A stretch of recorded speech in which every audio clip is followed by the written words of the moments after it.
Good morning students.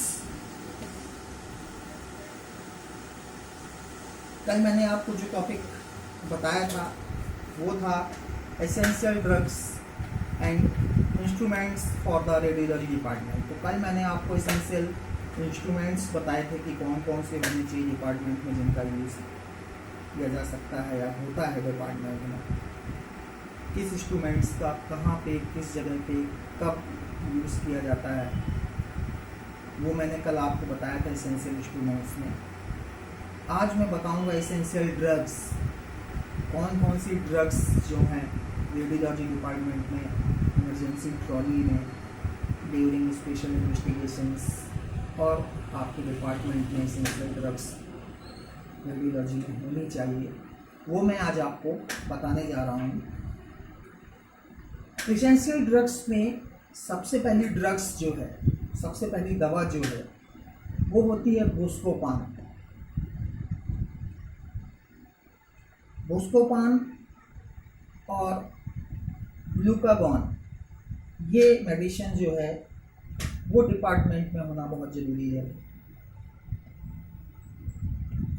बुस्कोपान को जो है हाइस्कैन ब्यूटाइल ब्रोमाइड के नाम से जाना जाता है, या कहा जाए हाइस्कैन ब्यूटाइल ब्रोमाइड का दूसरा नाम जो है वो बुस्कोपान है। इसका यूज़ जो है बेसिकली एंटी स्पॉज्मेटिक एजेंट के रूप में या एजेंट के तौर पे। एंटी स्पॉज्मेटिक का मतलब होता है पेट में दर्द या एब्डोमेन एरिया में दर्द जब होता है उसको कहते हैं स्पॉज्मेटिक एजेंट के तौर पर रेडियोलॉजी में इसका use during GIT special investigation में एंटी स्पॉज्मेटिक एजेंट के तौर पर किया जाता है। जीआईटी स्टडी में फ्रीजिंग बाउल मोशन में इसका यूज़ किया जाता है। यानी कि जब हम जीआईटी का टेस्ट बैरियम एनीमा करते हैं तो कई पेशेंट जब जिनको कोलोनिक इरिटेबल होते हैं उन पेशेंट्स को इन्वेस्टिगेशन स्टार्ट करने से पहले, कंट्रास्ट इंट्रोड्यूस करने से पहले एंटी स्पॉज्मेटिक के तौर पर बुस्कोपान इंजेक्शन दिया जा सकता है। दूसरे नंबर की जो ड्रग है जिसका रेडियोलॉजी डिपार्टमेंट में होना जरूरी है वो है बेंजोडाइजेपिन। यह मेडिसिन जो है मार्केट में डाइज़ीपाम नाम से उपलब्ध होती है, डाइज़ीपाम नाम से आती है। बेसिकली इसका यूज़ सेडेटिव के तौर पर किया जाता है। सेडेटिव का मतलब होता है नींद वाली दवाइयाँ, जिसमें नींद आती है उन मेडिसिन्स को सेडेटिव कहते हैं। तो सेडेटिव के तौर पर किया जाता है। एनेक्सिटी के ट्रीटमेंट में भी इसका यूज़ सेडेशन के तौर पर किया जाता है। यानी कोई पेशेंट अगर बहुत इरिटेबल है, रेडियोलॉजी में बेचैन है, कोऑपरेट नहीं कर रहा है, तो उसे डाइज़ीपाम दिया जा सकता है ताकि आराम से हम रेडियोलॉजी कर सकें। थर्ड मेडिसिन जो होती है रेडियोलॉजी में इंपॉर्टेंट मेडिसिन वो होती है फेनरामाइन मैलिलेट।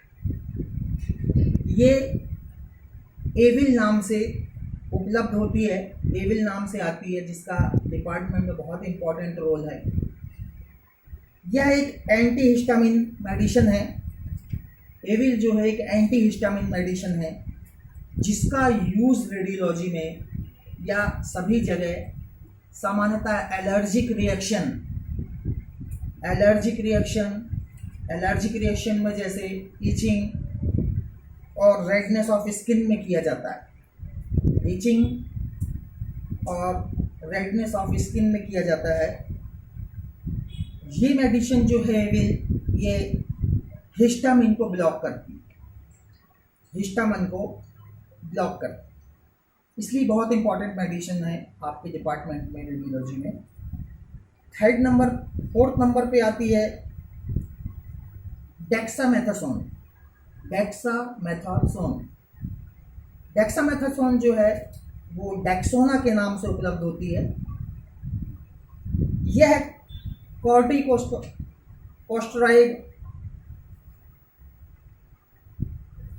टाइप की मेडिसिन है जिसका यूज एलर्जिक रिएक्शन जैसे स्वेलिंग और इचिंग में होता है। ये भी लाइफ सेविंग ड्रग की कैटेगरी में आती है, बट कॉर्टिकोस्टेरॉइड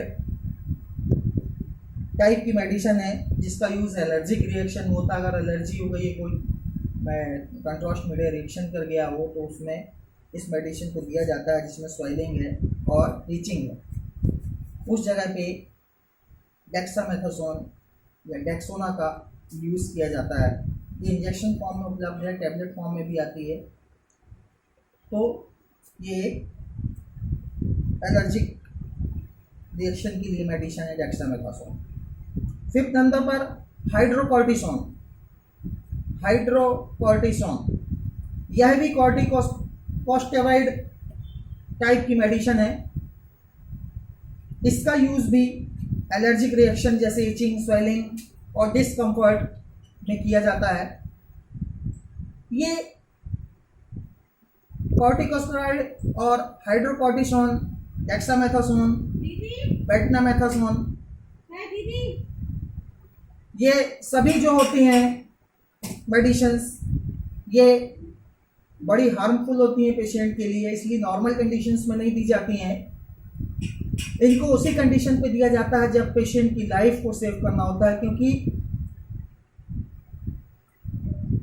कॉर्टिकोस्टेरॉइड मेडिसिन जो होती हैं वो अनदर मेडिसिन जो होती हैं वो अपना काम करने के बाद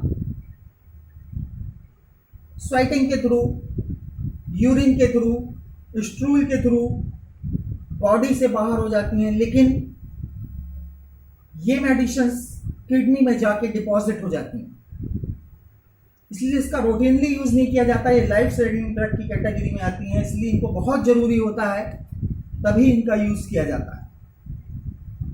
नेक्स्ट मेडिसिन जो है वो डिपार्टमेंट में होना बहुत जरूरी है, ओडेस्ट्रॉन। ओडेस्ट्रॉन जो होती है वो एंटी इमेटिक ड्रग है। एंटी इमेटिक का मतलब है वॉमिट रोकने वाली। ज़्यादातर इसका यूज़ नाउजिया और वॉमिटिंग में एंटी इमेटिक के रूप में किया जाता है, इस मेडिसिन का यूज़। तो ओडेस्ट्रॉन जो है वो एंटी इमेटिक ड्रग है। नेक्स्ट आती है मेटकोप्रोमाइड।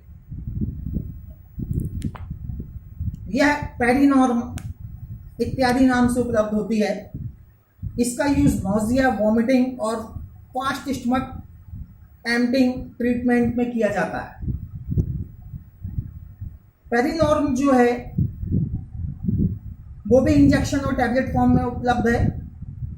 ओडेस्ट्रॉन जो होता है वो भी टैबलेट और इंजेक्शन फॉर्म में उपलब्ध होता है। ज़्यादा सीवियर केस में इंजेक्शन दिया जा सकता है, और अगर केस ज़्यादा सीवियर नहीं है तो टैबलेट फॉर्म में दिया जा सकता है इसको ओरली। तो ये वो दोनों मेडिसिन जो है ओडेस्ट्रॉन और पेरिनॉर्म, ये दोनों एक ही कैटेगरी की टैबलेट हैं, एंटी एमेटिक हैं।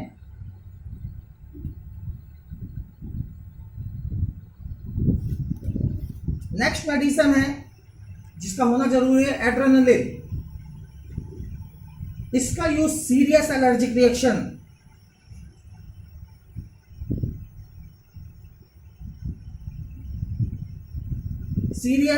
रिएक्शन, जिसमें short of breath, low blood pressure और कार्डिक अरेस्ट के ट्रीटमेंट के तौर पर किया जाता। बहुत इंपॉर्टेंट लाइफ सेविंग ड्रग है एड्रेनालिन।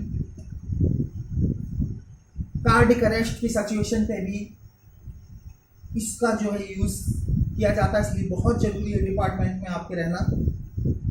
नेक्स्ट मेडिसिन है एट्रोपिन। एट्रोपिन जो होती है उसका यूज जो होता है slow heart rate. Slow heart rate मतलब bradycardia. Bradycardia, decrease GI secretion और सलाइवा सलाइवा प्रोडक्शन के ट्रीटमेंट में किया जाता है एट्रोपिन का। ब्रेडिकार्डिया में पल्स जो है, हार्ट रेट जो है वो स्लो हो जाती है, जबकि ट्रैकीकार्डिया में हार्ट रेट जो है वो बढ़ जाती है। तो ब्रेडिकार्डिया में एट्रोपिन का यूज किया जाता है हार्ट रेट को इंप्रूव करने के लिए, इंक्रीज करने के लिए। नेक्स्ट मेडिसिन जो है वो है मेटोप्रोलॉल। इसका यूज जो है वो एंजाइना, हाई ब्लड प्रेशर और ट्रैकीकार्डिया के ट्रीटमेंट में किया जाता है। जिस प्रकार से ब्रेडिकार्डिया के ट्रीटमेंट में एट्रोपिन का यूज किया जाता है, उसी तरीके से ट्रैकीकार्डिया के ट्रीटमेंट में मेटोप्रोलॉल का यूज किया जाता है। ये भी बहुत इंपॉर्टेंट ड्रग है जो कोई डिपार्टमेंट में जिसका होना जरूरी है। नेक्स्ट मेडिसिन जो है जिसका डिपार्टमेंट में होना जरूरी है वो नाइट्रोग्लिसरीन। नाइट्रोग्लिसरीन, इसका यूज सीटी कोरोनरी एंजियोग्राफी में, सीटी कोरोनरी एंजियोग्राफी में, वेल ऑक्सीफिकेशन के लिए चेस्ट पेन में और कोरोनरी ब्लड वेसल्स को डायलेट करने के लिए किया जाता है। इसमें किया जाता है वेल ऑक्सीफिकेशन के लिए, चेस्ट पेन और कोरोनरी ब्लड वेसल्स को डायलेट करने के लिए नाइट्रोग्लिसरीन का यूज किया जाता है। इसलिए ये मेडिसिन भी डिपार्टमेंट में इमरजेंसी ट्रॉली में होना चाहिए। नेक्स्ट जो है वो है नॉर्मल सलाइन NS। यह सोडियम क्लोराइड सॉल्यूशन है, बेसिकली सोडियम क्लोराइड सॉल्यूशन होता है जिसका यूज आईवी कैथेटर को क्लीन करने, आईवी लाइन ब्लॉकेज और लो सोडियम लेवल के साथ डिहाइड्रेशन के ट्रीटमेंट में किया जाता है। डिहाइड्रेशन के ट्रीटमेंट में नॉर्मल सलाइन का यूज किया जाता है। नेक्स्ट है हेपारिन। यह एंटीकोगुलेंट है। इसका यूज आईवी कैथेटर में क्लॉट्स की ब्लॉकेज से प्रिवेंट के ट्रीटमेंट में किया जाता है। आपने देखा होगा आईवी लगाने के लिए जब वेंथ्लॉन लगाते हैं और कुछ देर के लिए जब आईवी लाइन को बंद किया जाता है, उसके बाद जब उसको चालू किया जाता है तो ब्लड क्लॉट हो जाता है वेन में अंदर, क्योंकि प्लास्टिक की नली होती है जिसको वेन के अंदर इंट्रोड्यूस किया जाता है वेंथ्लॉन के थ्रू। वेंथ्लॉन होता है जिसमें, तो उस एरिया में ब्लड क्लॉट हो जाता है। उस क्लॉट को, अगर ज़्यादा बड़ा क्लॉट है, उसको दूर करने के लिए हेपारिन को पहले पुश करते हैं जिससे वो क्लॉट अलग होता है और उसके बाद फिर उसको नॉर्मल सलाइन को चालू किया जाता है। तो एंटीकोगुलेंट के तौर पर आईवी कैथेटर में ब्लड जब क्लॉट हो जाता है तो उसकी ब्लॉकेज से प्रिवेंट करने के लिए ट्रीटमेंट किया जाता है। नेक्स्ट है एथेनॉल। एथेनॉल का यूज आईवी लाइन एडमिनिस्ट्रेशन के समय स्किन को डिसइंफेक्ट करने में किया जाता है। साथ ही इसका यूज एंटीसेप्टिक सॉल्यूशन के रूप में रेडियोलॉजी प्रोसीजर के पहले स्किन को सैनिटाइज करने में किया जाता है। यह स्किन में बैक्टीरिया, फंगस और प्रोटोजुआ को किल करती है। प्रोटोजुआ को किल करती है ये एथेनॉल। एंटीसेप्टिक है। कोई भी प्रोसीजर करने के पहले इसको स्किन को सैनिटाइज करने के लिए इसका यूज किया जाता है। डिपार्टमेंट में कई ऐसे इन्वेस्टिगेशन है जिसमें सैनिटेशन की बहुत ज़रूरत होती है, चाहे वो कैथेटर हो, चाहे नीडल हो, चाहे स्किन हो, तो इसका रहना बहुत ज़रूरी है इथेनॉल का। नेक्स्ट नंबर पे आती है ज़ाइलोकेन जेल। ज़ाइलोकेन जेल जो है वो नंबिंग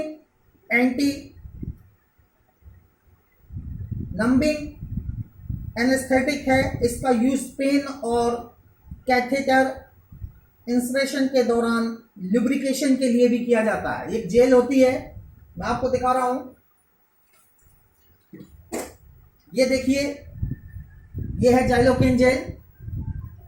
इसका यूज जो होता है जब हम एमसीयू या बैरियम एनीमा स्टडी करते हैं, तो इस जेल को हम टिप पे लगा देते हैं। एनीमा करते समय जो नोजल होती है उसके ऊपर इसको लगा देते हैं, ये लुब्रिकेशन का काम भी करती है, और तब एनएस में उसको इंट्रोड्यूस किया जाता है। एमसीयू करते हैं, जब कैथेटर डालते हैं, कैथेटर इंट्रोड्यूस करते हैं, तब उस कैथेटर के मुंह पे लगा दिया जाता है ताकि उसमें लुब्रिकेशन बना रहे। तो इस जेल का भी डिपार्टमेंट में होना बहुत जरूरी है। नेक्स्ट मेडिसिन है एमिनोफाइलिन। यह एक ब्रोंकोडाइलेटर है। इसका यूज ब्रीथ और चेस्ट टाइटनेस के ट्रीटमेंट में किया जाता है। ब्रोंकोडाइलेटर मतलब कंजंक्शन जब महसूस होने लगता है, सांस लेने में दिक्कत होने लगती है पेशेंट को, उस समय एमिनोफाइलिन जो होता है, चूंकि वो एक ब्रोंकोडाइलेटर है, इसलिए उसको दिया जाता है पेशेंट को ताकि वो आराम से ब्रीथ कर सके। नेक्स्ट और लास्ट जो इंपॉर्टेंट मेडिसिन है वो है बिस्कोडाइल। बिस्कोडाइल ये मार्केट में डाल्कोलेक्स नाम से उपलब्ध है। ये लैक्सेटिव मेडिसिन है। इसका यूज कॉन्स्टिपेशन और स्टिमुलेंट लैक्सेटिव ड्रग के रूप में बाउल प्रिपरेशन के लिए रेडियोलॉजी में एक्सरे, केयूबी, आईवीपी और बैरियम स्टडीज में किया जाता है। यह मेडिसिन सीधे कोलोन से बाउल मूवमेंट में वर्क करती है। डाल्कोलेक्स टाइपलेटा के नाम से आती है। केयूबी करने से पहले, स्टमक प्रिपरेशन के लिए, बैरियम एनीमा करने से पहले, स्टमक प्रिपरेशन के लिए, पेट साफ करने के लिए, या जीआईटी की कोई भी जांच होती है उसमें पेट साफ करने के लिए दवाई इन्वेस्टिगेशन से एक नाइट पहले, लास्ट नाइट में, यानी कल इन्वेस्टिगेशन होना है तो आज रात में पेशेंट को ये मेडिसिन्स दी जाती हैं। इस तरीके से ये इन मेडिसिन्स का डिपार्टमेंट में होना बहुत ज़रूरी है। और अब मैं कल जो आपको बताऊंगा वो बताऊंगा precaution for reaction during iodised contrast media administration. Contrast media, iodised contrast medias को जब पेशेंट में डालते हैं तो किस प्रकार से कोई रिएक्शन ना हो, उसकी प्रिकॉशन, उसकी रोकथाम के लिए क्या करना चाहिए। Thank you.